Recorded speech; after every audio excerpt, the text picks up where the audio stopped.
La oración del Espíritu, capítulo 16, oraciones modelo, tercera y última parte. La oración de Cornelio y de Pedro. Concluimos en este capítulo las oraciones modelo que el Señor nos legó por medio de hermanos que Él ha utilizado a lo largo de su historia con el hombre. La Biblia está llena de oraciones y la mayoría son modelos que podemos seguir. Pero para no alargarnos demasiado en este libro, consideramos finalmente la oración de Cornelio y de Pedro, que fue el preámbulo para que la iglesia se estableciera entre los gentiles, ya que uno de los pasos que el Señor dio mediante su muerte fue reconciliar a judíos y gentiles con Dios y hacer de los dos un solo pueblo. Por tanto, recordad que en otro tiempo vosotros, los gentiles en cuanto a la carne, eras llamados sin circuncisión por la llamada circuncisión hecha por mano en la carne. Recordad que en aquel tiempo estabais separados de Cristo, alejados de la ciudadanía de Israel y ajenos a los pactos de la promesa, sin esperanza y sin Dios en el mundo. Pero ahora en Cristo Jesús, vosotros que en otro tiempo estabais lejos, habéis sido hechos cercanos por la sangre de Cristo, porque Él mismo es nuestra paz, que de ambos pueblos hizo uno, y derribó la pared intermedia de separación, la enemistad, aboliendo en su carne la ley de los mandamientos, expresados en ordenanzas, para crear en sí mismo de los dos un solo y nuevo hombre, haciendo la paz, y mediante la cruz reconciliar con Dios a ambos en un solo cuerpo, habiendo dado muerte en ella a la enemistad. Y vino y anunció la paz como evangelio a vosotros que estabais lejos, y también paz a los que estaban cerca, porque por medio de él los unos y los otros tenemos acceso en un mismo espíritu al Padre. Así que ya no sois extranjeros ni advenedizos, sino conciudadanos de los santos y miembros de la familia de Dios. Efesios 2, versículos 11 al 19. En Pentecostés, el Señor estableció la iglesia entre los judíos. Después la estableció entre los samaritanos en Hechos 8 por medio de Felipe. Los samaritanos eran una mezcla de judíos y gentiles, y a ellos el Señor envió a Felipe para que los introdujera en el Señor Jesús, en los versículos 4 al 25 del capítulo mencionado. Faltaba que los gentiles fueran introducidos en el Cristo y vinieran a ser parte de la iglesia. Veamos los pasos que el Señor dio para que su voluntad en este aspecto se cumpliera. Había en Cesarea un hombre llamado Cornelio, centurión de la cohorte llamada la italiana, devoto y temeroso de Dios con toda su casa, y que hacía muchas limosnas al pueblo y oraba a Dios siempre. Este vio claramente en una visión, como a la hora 9 del día, que un ángel de Dios entraba donde él estaba y le decía: Cornelio. Él, mirándole fijamente y atemorizado, dijo: ¿Qué es, Señor? Y le dijo: tus oraciones y tus limosnas han subido para memoria delante de Dios. Envía, pues, ahora a hombres a Jope, y haz venir a Simón, el que tiene por sobrenombre Pedro. Este posa en casa de un cierto Simón curtidor, que tiene su casa junto al mar.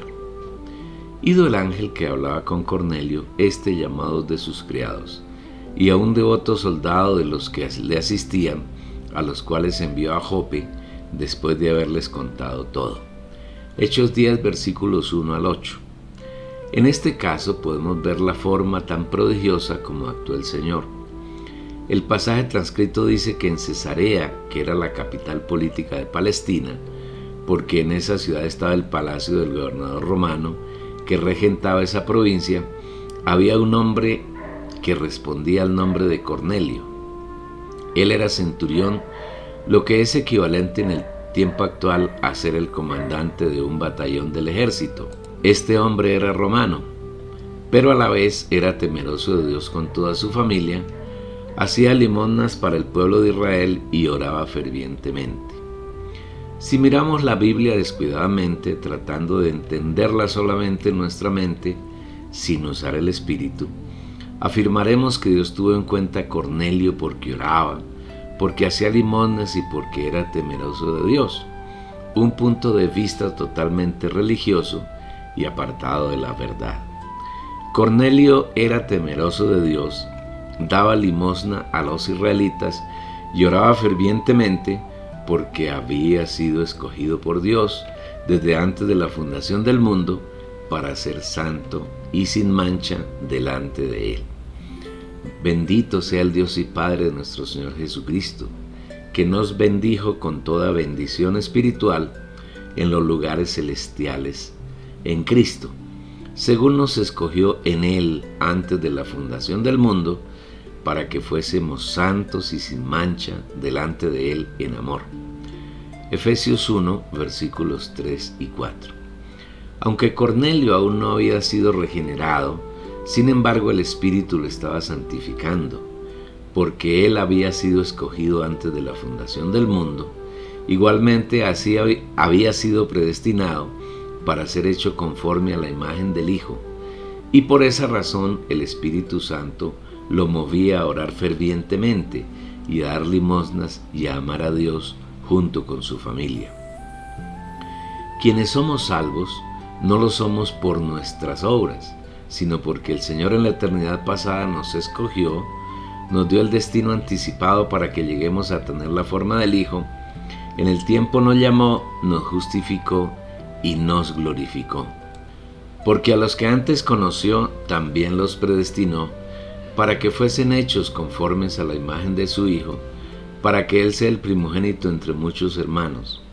Y a los que predestinó, a estos también llamó, y a los que llamó, a estos también justificó, y a los que justificó, a estos también glorificó. Romanos 8, versículos 29 y 30. Entonces en Hechos 10 llegó el tiempo de llamar a Cornelio junto con su casa para que fuesen salvos. Ninguno que ha sido escogido por nuestro Señor se perderá, y ninguno que no ha sido escogido por el Señor logrará la salvación. Ser o no ser salvo es un asunto de exclusiva competencia de la soberanía del Señor. Por eso nosotros debemos ser muy gratos con Él, porque en su gran misericordia nos alcanzó. Cornelio estaba un día orando a eso de las 3 de la tarde, y en medio de la oración tuvo una clara visión en la que un ángel de Dios vino al lugar donde se encontraba y le habló reconociendo que las obras de él eran agradables a Dios y que debía enviar a Jope para hacer que viniera Pedro, y él lo orientaría para que Cornelio y su familia recibieran al Señor y fueran agregados a la iglesia. Es curioso apreciar por qué el Señor no le anunció el Evangelio directamente por medio del ángel, sino que prefirió hacer que Pedro viniera. ¿Cuál crees tú que fue la razón? Porque en Mateo 16 el Señor le entregó las llaves del reino de los cielos, debido a que Él entre los discípulos fue quien tuvo revelación del Padre acerca de quién es el Señor Jesús. Entonces, como Pedro tenía la llave, era Él quien debía abrir la puerta para que los gentiles entraran en el reino de los cielos. Por eso el Señor no lo hizo por medio de Juan, Mateo o alguno de los demás apóstoles, mucho menos por medio del ángel que le habló a Cornelio. Este hecho nos muestra un principio establecido por el Señor. Necesitamos recibir revelación para que el Señor nos dé la llave y podamos entrar en el reino de los cielos. Tener revelación es el principio fundamental que nos permite hacer parte del Cristo, la iglesia, el cuerpo, la extensión de Dios, su expresión en la tierra. Si no hay revelación, todo es vano y nunca podremos alcanzar la meta que el Señor ha establecido para nosotros. Este debe ser uno de los principales temas de nuestra oración, porque el Padre de Gloria nos concede un espíritu de sabiduría y de revelación para que podamos conocerlo a Él, su persona y su obra, para que el Dios de nuestro Señor Jesucristo, el Padre de Gloria, os dé espíritu de sabiduría y de revelación en el pleno conocimiento de Él. Efesios 1:17. Cornelio, después de hablar con el ángel, envió a 2 criados y a un soldado a Jope para que Pedro viniese y cumpliese lo que el Señor había determinado.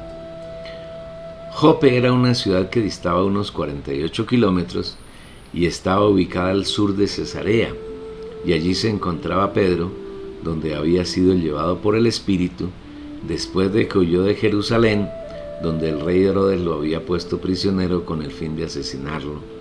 Pero un ángel vino a la cárcel donde estaba y lo liberó de manera milagrosa.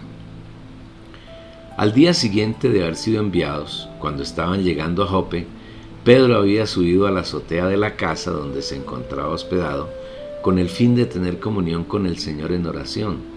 Esto ocurría a las 12 del mediodía. Y Pedro tuvo mucha hambre, y mientras en casa le preparaban comida, le sobrevino un éxtasis, y con él la visión de un lienzo que bajaba del cielo a la tierra, y en él había toda clase de animales cuadrúpedos, reptiles, aves, y una voz lo incitaba a que matara a los animales y los comiera. Pedro era conocedor de la ley mosaica, y en ella Dios había prescrito al pueblo de Israel que había unos animales considerados inmundos, de los cuales no le era permitido comer, y otros animales limpios con los que se podían alimentar. Tú puedes disfrutar de esta palabra en Levítico capítulo 11.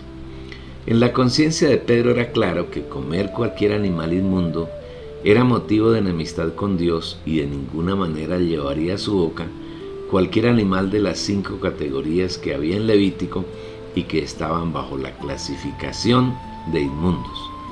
El Señor, para mostrarle a Pedro que la ley estatutaria había sido cumplida en su totalidad por el Señor Jesús y que él ahora estaba bajo la ley del Espíritu de vida, le dijo que él había limpiado todo y que en consecuencia Pedro no podía llamarlo común o inmundo. Al día siguiente, mientras ellos iban por el camino y se acercaban a la ciudad, Pedro subió a la azotea para orar cerca de la hora sexta, y tuvo gran hambre y quiso comer, pero mientras le preparaban algo, le sobrevino un éxtasis, y vio el cielo abierto y que descendía algo semejante a un gran lienzo, que atado de las 4 puntas era bajado a la tierra, en el cual había de todos los cuadrúpedos terrestres y reptiles y aves del cielo. Y le vino una voz: levántate, Pedro, mata y come. Entonces Pedro dijo: Señor, no, porque ninguna cosa común o inmunda he comido jamás. Volvió la voz a él la segunda vez: lo que es limpio no lo llames tú común. Esto se hizo por 3 veces, y aquel lienzo volvió a ser recogido en el cielo. Hechos 10, versículos 9 al 16. Mediante esta visión, que se convirtió para Pedro nuevamente en una revelación, lo que nos impele a ver que siempre que el Señor comienza a darnos revelación, esta no cesa si vamos a Él a pedirla incesantemente. El Señor, como si estuviera jugando una partida de ajedrez, mueve sus fichas coordinada y armoniosamente, de tal manera que lo que desea se da en el momento y bajo las circunstancias que Él ha determinado. Y fue así como mientras Pedro se asombraba de la visión que había tenido, la que era totalmente contraria a sus prejuicios religiosos, los hombres que Cornelio había enviado a buscarlo llegaron a la puerta de la casa donde estaba. Como Pedro era un hombre que no estaba acostumbrado a dar su brazo a torcer, el Espíritu tuvo que hablarle nuevamente para decirle que 3 hombres lo estaban buscando y que no tuviese duda en ir con ellos, pues era el Espíritu quien los había enviado. Y mientras Pedro estaba perplejo dentro de sí sobre lo que significaría la visión que había visto, he aquí los hombres que habían sido enviados por Cornelio, los cuales, preguntando por la casa de Simón, llegaron a la puerta, y llamando, preguntaron si moraba allí un Simón que tenía por sobrenombre Pedro. Y mientras Pedro pensaba en la visión, le dijo el Espíritu: he aquí 3 hombres te buscan. Levántate, pues, y desciende y no dudes en ir con ellos, porque yo los he enviado. Hechos 10, 17 al 20. Es interesante observar que Pedro y Cornelio no estaban orando el mismo día ni a la misma hora. Mientras Cornelio lo hacía el día anterior a las 3 de la tarde, Pedro oraba al día siguiente hacia el mediodía. El Señor prepara las circunstancias para que en el tiempo preciso se dé todo lo necesario para que se haga su voluntad.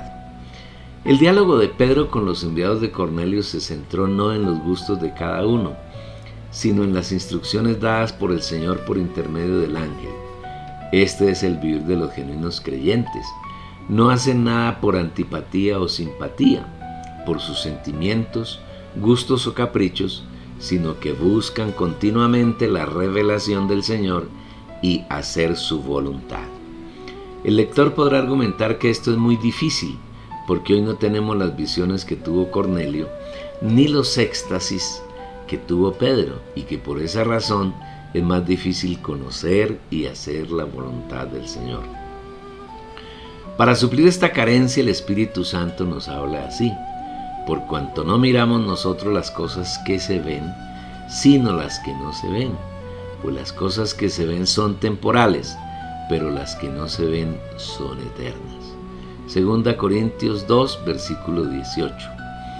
Hoy nosotros tenemos la unción y debemos ejercitarnos continuamente para que ella nos enseñe todas las cosas. Si somos aquellos hijos de Dios que aprendemos a vivir en el Espíritu, podemos tener la certeza de que nunca erraremos el blanco, siempre estaremos siguiendo la unción. Os he escrito esto sobre los que os desvían. Y en cuanto a vosotros, la unción que vosotros recibisteis de Él permanece en vosotros, y no tenéis necesidad de que nadie os enseñe. Pero como su unción os enseña todas las cosas y es verdadera y no es mentira, así como ella os ha enseñado, permaneced en Él. Y ahora, hijitos, permaneced en Él, para que cuando Él se manifieste tengamos confianza, y en su venida no nos alejemos de Él avergonzados. Primera de Juan 2, versículos 26 y 27.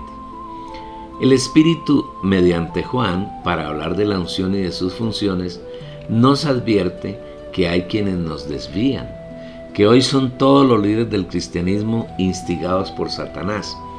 Os he escrito esto sobre los que os desvían. Para evitar esos desvíos, el Espíritu afirma que nosotros hemos recibido la unción de manera permanente y que ya no es necesario que hombres vengan a enseñarnos, sino que es la unción, el Señor mismo, quien nos enseña todas las cosas, pero hay una condición: permanecer en Él. Esto quiere decir que debemos mantener nuestra mente fija en el Espíritu. Debemos mantener todo el tiempo nuestro pensamiento pensando en las cosas del Espíritu. Eso nos llevará a permanecer en la unción y ser enseñados directamente por el Señor. De esa manera no nos desviaremos nunca del camino. Seremos compañeros de Cristo, y cuando el Señor venga, no tendremos que escondernos como Adán en el huerto de Edén después de que pecó, sino que podremos estar delante del Señor con toda confianza.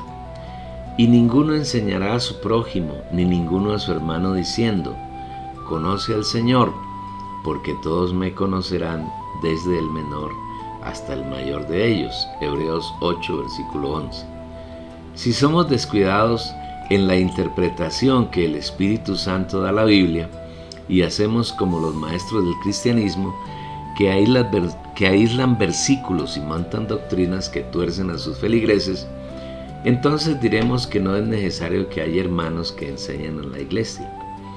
Un punto de vista así es completamente erróneo. No debemos olvidar que el Cristo es el cuerpo, y en Él están completamente mezclados Dios y los hombres, que Él escogió y predestinó antes de la fundación del mundo, y que en el tiempo llamó, justificó y glorificó. Dios sigue ejercitando el ministerio de la piedad, uno de cuyos aspectos es que Él se manifieste en carne, es decir, Dios piensa, habla y actúa por y a través de sus hijos. La Biblia no se contradice, y en ella el Señor dice que es necesario que seamos maestros. Porque debiendo ser ya maestros después de tanto tiempo, tenéis necesidad de que se os vuelva a enseñar cuáles son los primeros rudimentos de las palabras de Dios, y habéis llegado a ser tales que tenéis necesidad de leche y no de alimento sólido. Hebreos 5, versículo 12. Hay dos formas de llegar a ser maestros. Una consiste en que el maestro se autonombra o lo nombran en un seminario o una iglesia lo hace maestro, o una asociación de pastores lo nombra como tal, y en ese caso se convierte en un falso maestro, con todos los que se han levantado como tales en el cristianismo. La otra forma de ser maestro consiste en que el Señor constituye a los hermanos como tales, y de ese caso se hace real la palabra de Hebreos 5, versículo 12.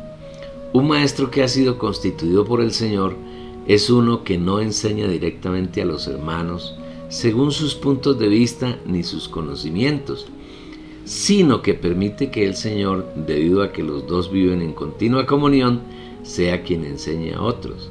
En otras palabras, ningún hermano tiene la autoridad de enseñar a la iglesia, sino es el Señor quien lo hace, pero Él no lo hace solo, sino mezclado con aquellos que viven en su comunión, y este es el ejercicio real y práctico de la unción que mora en nosotros. Es por esto por lo que el Señor afirma en Mateo 23, versículo 8 y 10. Pero vosotros no seáis llamados rabí, porque uno es vuestro maestro, y todos vosotros sois hermanos. Ni seáis llamados preceptores, porque uno es vuestro preceptor, el Cristo. De otro lado, el principio fundamental para que estas cosas sean reales es la revelación. Nuestra oración debe tener un punto de partida, rogarle al Señor que nos conceda un espíritu de sabiduría en el conocimiento de Él y que alumbre los ojos de nuestro corazón. Así podremos conocer su voluntad y en todas nuestras acciones y obedecerla.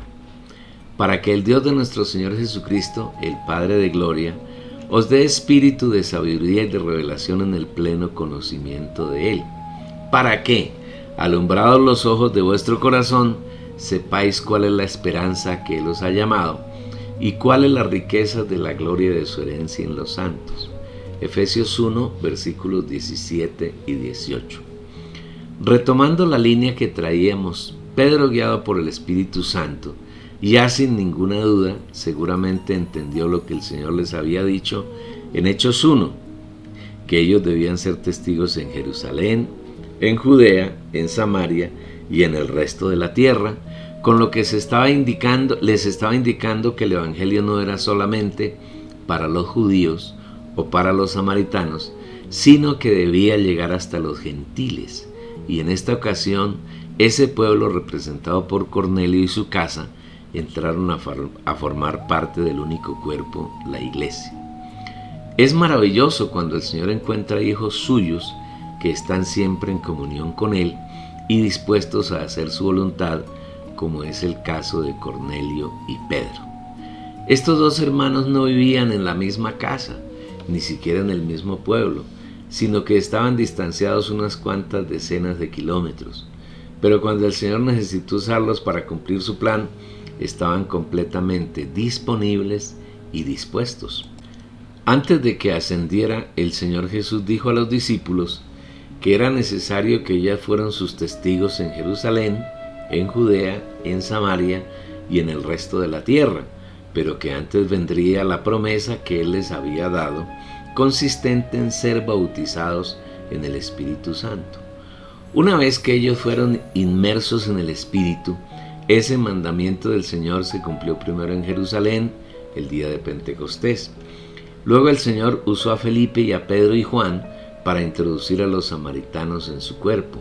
Solo faltaban los gentiles para ser introducidos en la iglesia, el reino de los cielos. Hemos sido reiterativos afirmando que después de que el Señor resucitó, Él ya no hace nada individualmente, sino que lo ejecuta por medio de su cuerpo, usando a los miembros que encuentra dispuestos, y es así como encuentra a un gentil que Él había escogido desde antes de la fundación del mundo, teniendo comunión con Él y disponiéndose para cumplir su voluntad.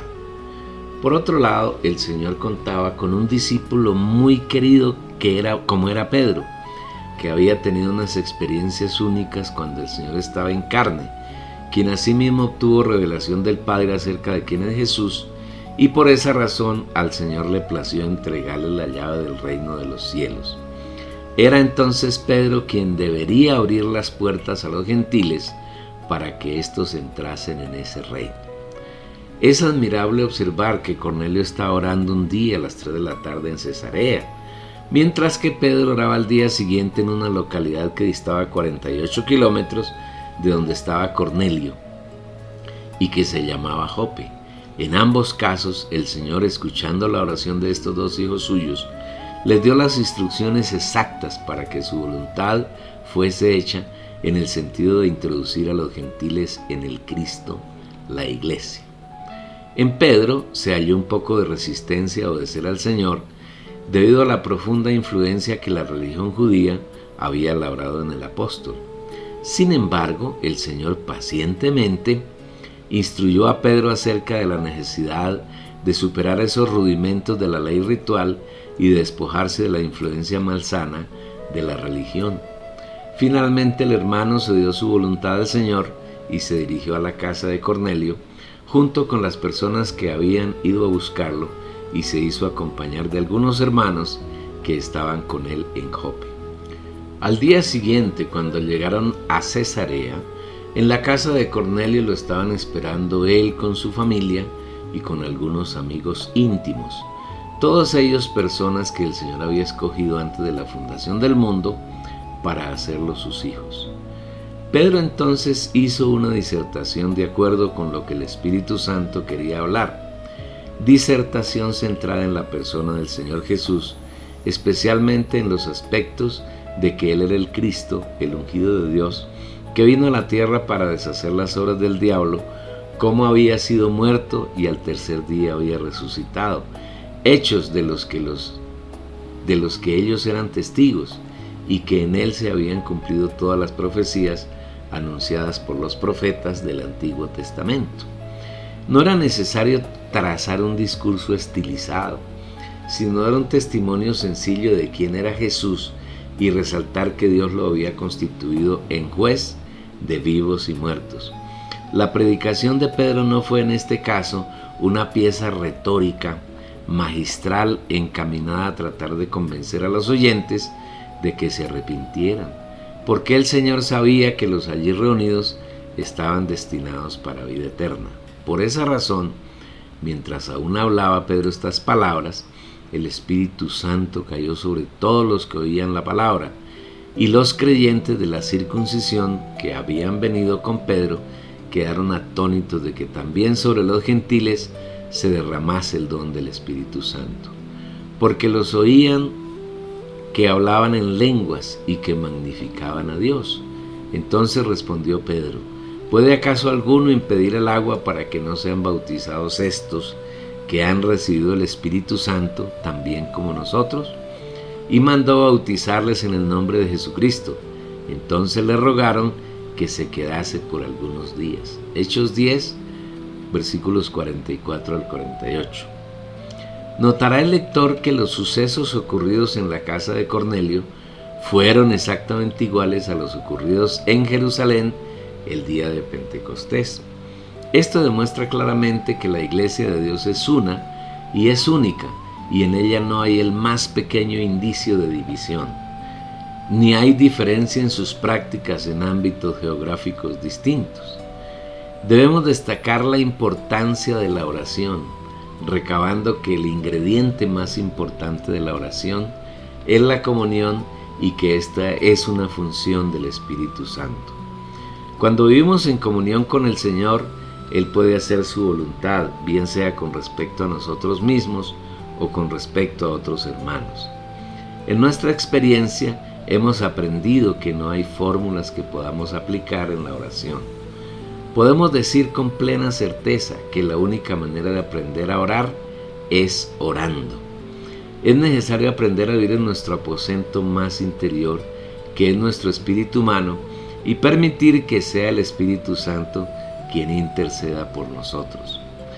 No debemos presentarnos al Señor con oraciones preconcebidas, porque esas se convierten en vanas repeticiones para las que el Señor es sordo.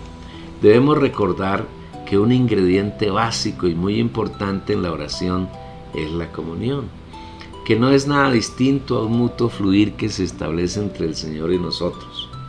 Cuando entramos en nuestro espíritu, el Señor nos permite orar conforme a su voluntad. Nosotros oramos, el Señor se agrada en nuestra oración y desde ahí se establece un mutuo fluir sin fin, en el que tanto el que ora como el Señor están plenamente agradados y son suplidos. Es necesario evitar las clasificaciones de la oración que hacen los cristianos, que solo ven la letra de la Biblia. Debemos ser sencillos en la oración. Disponemos nuestro corazón poniendo nuestra mente en el Espíritu. Y de ahí en adelante es el Señor quien determina qué y cómo orar. Una oración así sin duda agradará al Señor y cumplirá sus deseos. Rogamos al Señor que les conceda a los lectores una oración de realidad y agradable a Él. Hemos llegado a la conclusión de otro capítulo. Seguramente que has disfrutado muchísimo, como lo hacemos nosotros. Dales esta oportunidad a otros que disfruten tanto esta palabra. Envíales la dirección de la página.